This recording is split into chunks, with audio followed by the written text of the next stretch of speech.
You did mention earlier the sort of effect on Your family. our families and stuff. And yeah, like, God, how did your mom take it? Because well, I was going to go down the road of like, you know, the Seinfeld road of, Jerry's mom, like, well, who wouldn't like him? Why wouldn't you like him? He's great. Everybody likes him. Right. Your mom doesn't ever want to think that there might be something that, somebody could, some kind of thing about your personality or your being that they could weaponize against you and hurt you with, because to everyone, everyone's in everyone's mother's eyes, they are still a little baby boy or girl, and you're perfect to your mother. So no one's mom can imagine anybody not liking you. So we did go through that.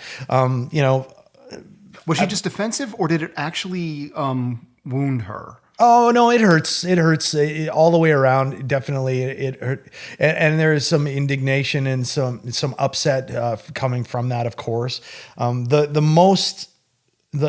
worst was how our children were bullied. My children were bullied. The other people in my band who have kids, their children were bullied at school for just being the children of a guy from Nickelback, and horribly teased, and it leaves permanent damage in all of them.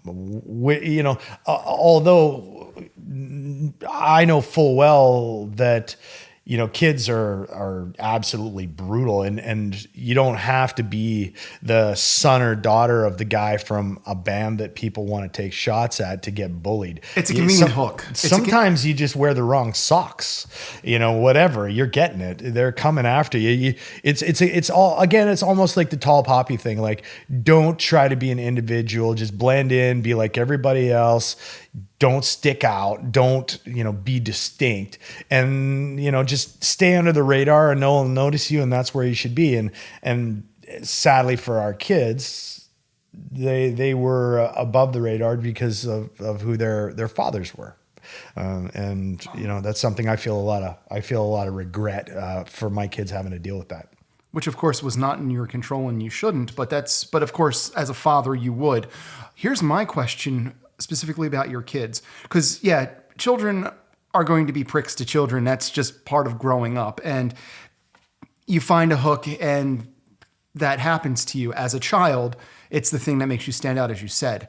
However, while adults wouldn't feel comfortable approaching you as an adult, did you find that some adults were a little more freer to say disparaging things about you and to your kids, because they are the children of celebrities? So I don't know about that, Bruce. That's one you got me. I'm kind of stumped on that one. I never really experienced any adults coming at my kids that way, and no, I never.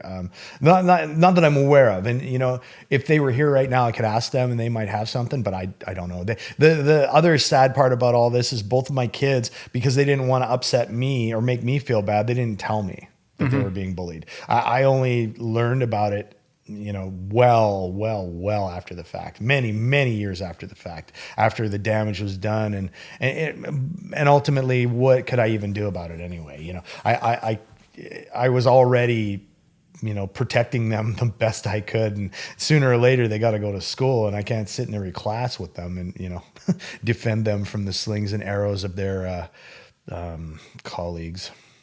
We all enter the world at some point. Would you say that they've dealt with it okay as they've gotten older? Have they Yes, come to terms? I think they've come to terms with it. There is lasting damage with my kids, both of them. Stuff that they will carry for the rest of their lives, unfortunately. But I think they've learned a lot from it. And the other thing is their generation is sort of my children's generation is like the first generation that experienced cyberbullying. Yes, that they kind of that's their dubious honor of being the first group of kids to bully each other by electronic means, and can be bullied by people they've never met. Never met, you don't know who they are, you don't know how old they are, where they are, what their cultural background is, you don't know anything about them. So that whole thing about, when you're meeting conflict, you got to first consider the source. Well, that's out the window. You don't have that.